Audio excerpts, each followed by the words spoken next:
There's a little hashtag pivot gang again today for Kylian Mbappe. You may have seen his Instagram post this week after the draw with Reims, 0-0, that finished midweek. At the weekend in Ligue 1, and he did this little hashtag, as you can see here, Craig, pivot gang. He doesn't like playing centrally.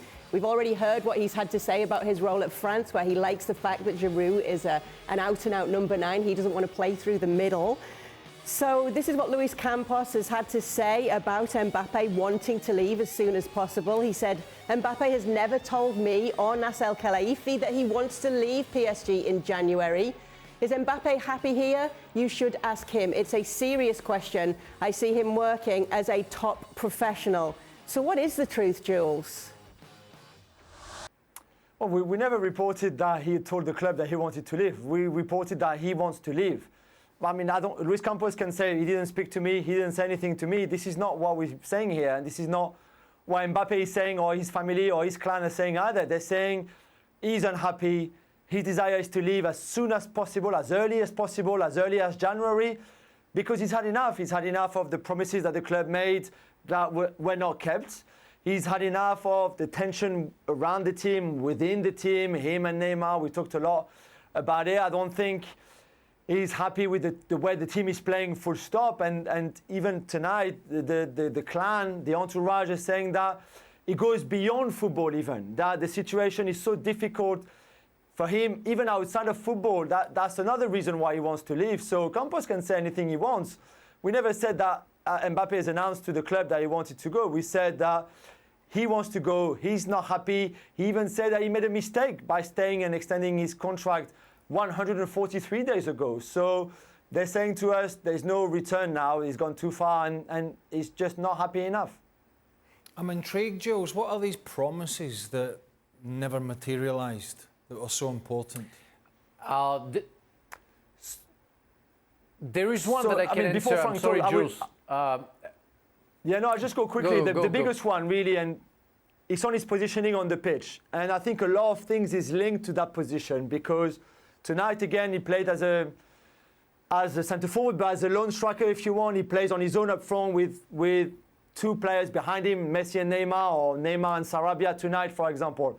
This is not his best position. This is not a position that he likes. It's not a position that he enjoys playing in. And in the summer, when he's extended his deal, him and the club in the discussion, the club said, don't worry, we will play 4-4-2 next season. We will recruit another number 9, a real number 9, a target man, a pivot, hence the pivot post that we saw earlier. A target man, a striker, you're going to play off him, you and Messi. There will be no Neymar. And you will play finally in your best position, which is that of a second striker with a lot of freedom. You can go wherever you want. This is what will happen. They tried Lewandowski, he only wanted Barcelona. They tried Scamacca, could not get an agreement with Sassuolo. They signed the young Ekitike, who's not ready and who's not good enough right now. So it means that Mbappe still has to be the lone striker, still has to play on his own up front. And he sees Messi and Neymar playing off him, behind him, having a great time, not making people, scoring free kicks, scoring loads of goals for fun. And he feels frustrated that he was told you would not play in that position, you would play in your best position, and it's not what's happening. Jules has been nice to him. So they did try and fulfil the promises. They did try and bring in some strikers to play and give him his freedom. He's just not a team player. It's just not a team player. It's what Kylian wants, Kylian gets. Well, Galtier has said that they are trying to work out a solution to this problem for him, which suggests that he knows that it's not what he wants. I don't care what Galtier says. I don't care what PSG say. I don't care what anybody else says. Let's be honest about it. This man, unless he gets his own way, is the biggest baby in world football at the moment.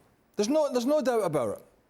Oh. His ego is out of control. A few months ago, right, when they gave him the earth, he told everybody, the total BS, this is a project. This is a project. His words, not mine. Right? Do you think every footballer gets to play exactly where they want in every game and every team is perfect and every promise a club makes is kept at all these other clubs? No, it's not. But I'm not surprised. I'm not surprised. But let's be honest, he is not every footballer, Kylian Mbappe, is he? I don't care. And he had Real Madrid desperate for his signature. And he didn't go. So PSG had to make him assurances, which he feels they haven't delivered on. Listen, they try to deliver. They try to get Lewandowski. Jules just said it. They tried to get other players. Jules just said it. They gave him a security car van full of cash, right? Huge salary. Mollycoddled him, wrapped him in cotton wool, and a few months into the season, he's crying like a big baby because he's not playing his favourite position. I mean, come on. I said at the time he should have made the move in the summer. He should have cut ties in the summer. He didn't.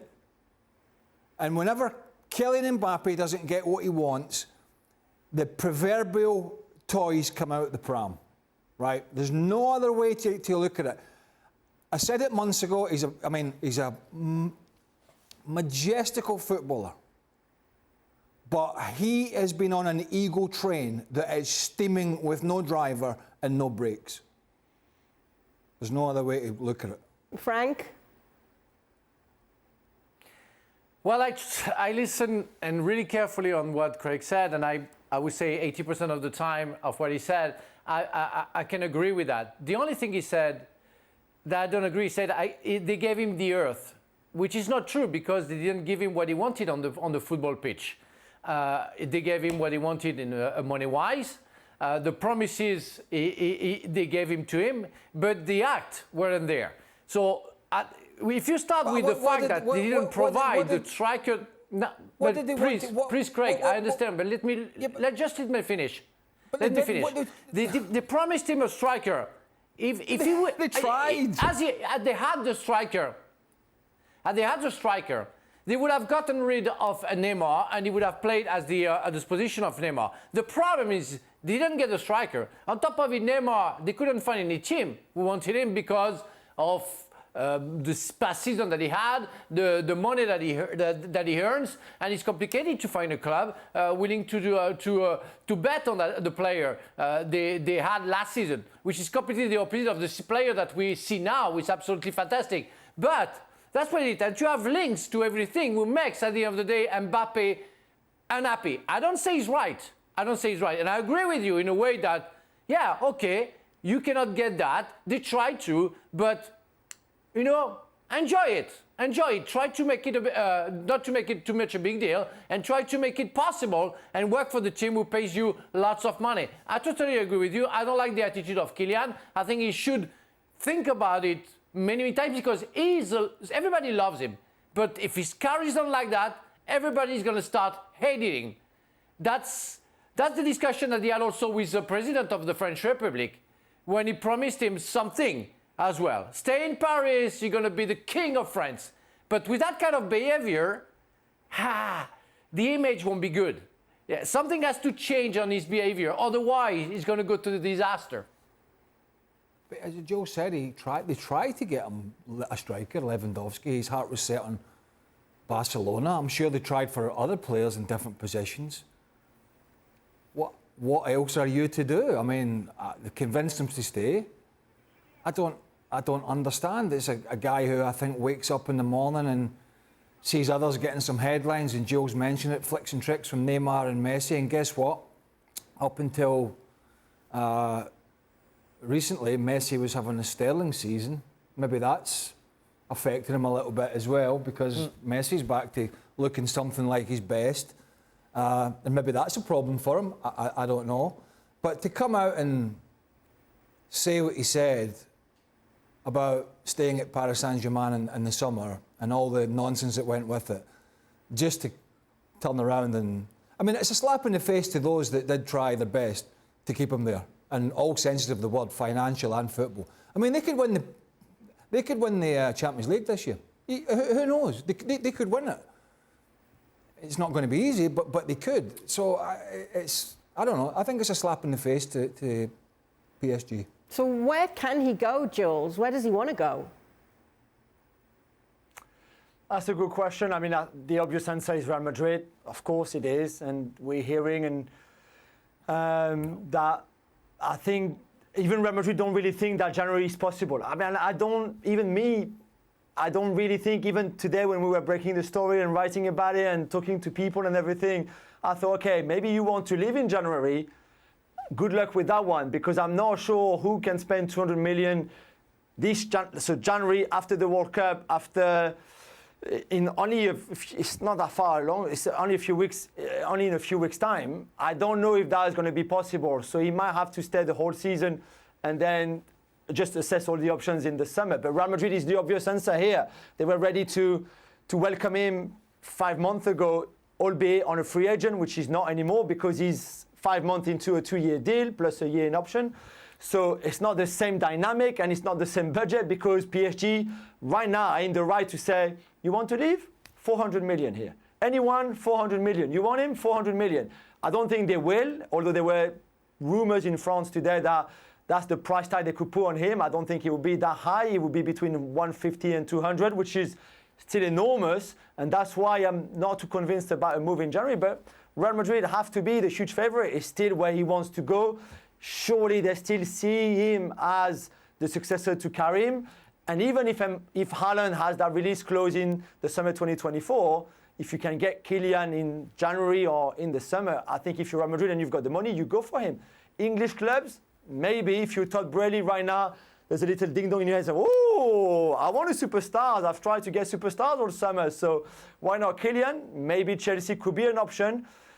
I don't know, it's going to be, between now and January, it will be fascinating, because I think in the entourage of Kylian, we will try to contact clubs. There will be discussions, there will be negotiations. And also, let's not forget that very soon, not before the Marseille game on Sunday, but I wouldn't be surprised if it was after that, there will be a sit-down between the Mbappe family, Kylian, and the PSG hierarchy, Nasser Al-Khelaifi, Luis Campos, Galtier, where things are going to be said, and that's not going to be a nice meeting, I can guarantee you. I hope when he does finally move, he gets his head down and stops all this nonsense. I really do, because, as Frank mentioned, the sort of image that's following around at the moment is not a particularly positive one. I wonder as well whether, and I might be wrong, but everybody and the dog is talking about Erling Haaland, aren't they? Everybody.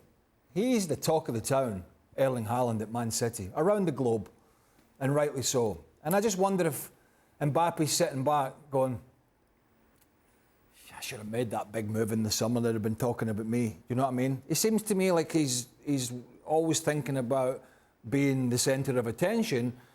And of course, he's the centre of attention in Paris and in France. But the centre of attention of the whole sort of most of the football world, particularly in Europe at the moment, is around the Manchester City striker, who is generally just tearing it up every week. And I wonder if he's looking at that and realising maybe he has made a mistake. I just think the whole way he's going about it and has gone about it is particularly poor. Yeah, Frank, you were shaking your head there when Jules was talking about where Mbappe wants to go next. Why? Because I know Spanish people, they're very proud people. So when they have the feeling that they've been betrayed, I don't think they're ready to return their vest, as we say in France. I don't know if you say the same in England and in the rest of the world. But I don't think that 3 months after saying, no, I don't come to Madrid, Real Madrid fans will be happy to see him coming. And on top of it, just we're talking about Real Madrid thinking about having the successor of Benzema, where Mbappe doesn't want to play as a striker. He wants to play left, where who do you have? Vinicius Jr.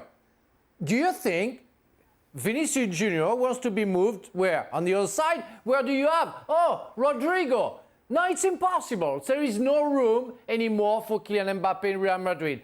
There, where I agree with Jules, the only club, I think, would be ready to pay and would be up to do that is Chelsea, because Burley wanted Ronaldo. He wants the club to be worldwide. He wants somebody at front, on the left side, again, to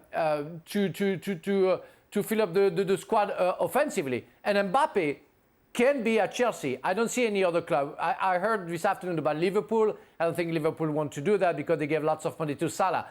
I don't see any other club in the world being ready to put that money down and to change their formation. Against Real Madrid is not an option because there is no room and in nowhere We're going to see Benzema getting out and Mbappe being the striker of Real Madrid. He doesn't want to be the striker of Paris Saint-Germain. Let's talk about what Galtier did say then. We mentioned that he'd said, you know, he's going to try and find solutions for this. He says, I'm trying to reassure him by finding different options. I don't know what the club told him before I arrived in the summer, but we are very sensitive as to how he feels and what he says, because he is a very important player for the team. Oh, so that's... Of course he is. That's what the coaches said. But, Jules, obviously this shows that Galtier does understand the frustrations of Mbappe, doesn't it? Yeah, completely. And I think if you read between the lines of what Galtier said, that was yesterday in his press conference when we asked him the question.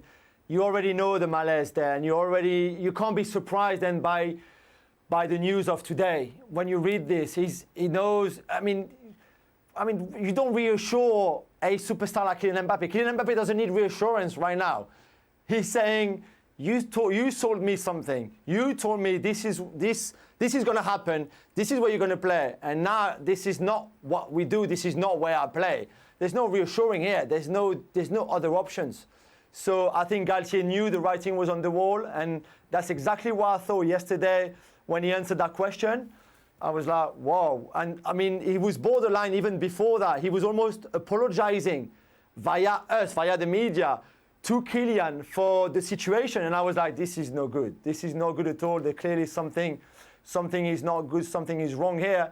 And today was not a surprise really, because the issues have been there for a while, and we haven't even started on the Neymar-Mbappe relationship. So I think Galtier knew, and when we asked him today before the game, and like Campos, who, as we saw earlier, kind of denied and said, well, he never told me, Galtier didn't even want to go there, didn't even want to answer the question, because I think that he knows exactly how Mbappe is feeling right now and what Mbappe wants. What should PSG do about this situation? Oh, he's hard work, this Mbappe fella, isn't he? He's hard work. I'm telling you. What should they do? What can they do? He's under contract. They need results. The coach needs results. They need him to play. So the manager has to just manage it in the best way that he can. And I don't know what that is, but it must be a nightmare coming in every day, worrying about upsetting the feelings of a superstar because of he might not get to play somewhere on the pitch. It just, I don't know. I'm always speechless at the moment with this guy. I never thought it would ever go down this road when he seemed such a grounded young man. But it just seems that, I mean, I've played with a lot of big players who are the centre of attention. But it didn't always have to be about them. Generally, it was about them, but it didn't always have to be about them because there was a bigger picture. I'm shocked about how much it just seems it has to be about him. And there is no suggestion of what about the team? What about the coach? What about my teammates? What about performances and results? I'm quite shocked by it. Go on, Frank. Yeah, I think it's a generational problem that we have right now. We are facing. In our time, just before my time, we had that fantastic team called Milan AC with Van Basten, Gullit, Rijkaard, and so many big stars. We are talking about worldwide stars. Never had any problem. I played with Zola, Marcus, and so many other fantastic stars, and we had no problem whatsoever. The thing is, at the time, like Sir Alex Ferguson at the time with Manchester United, you always have this table, in the middle of the dressing room. When there is too much noises inside the dressing room, outside, you bang the table and say, I don't want to hear any noise anymore. You three, you're going to be quiet, and I'm being very polite. Be quiet. I want performances outside. You are paid by the club, so shut up, please. Start working, and I don't want to hear from you anymore. It happened with Sir Alex Ferguson in too many players. It happened with me, with Ruud Gullit and Vialli and everybody. It happened, I'm sure, for so many other players, so many other coaches would talk to players. But at some point, somebody has to say, enough is enough. He has to be the chairman, maybe. The money comes from the chairman and the coach. The coach has to say, stop, I don't want to hear anymore anything from you. You play. If you don't please me, you won't play. You can be called Neymar, Mbappe, Messi, Marquinhos, or Ramos. If I hear one more noise from you, word from you, you're on the bench because I don't care. Paris Saint-Germain is important, not individuals. That's what it should be. But Jules, is PSG big enough for both Mbappe and Neymar?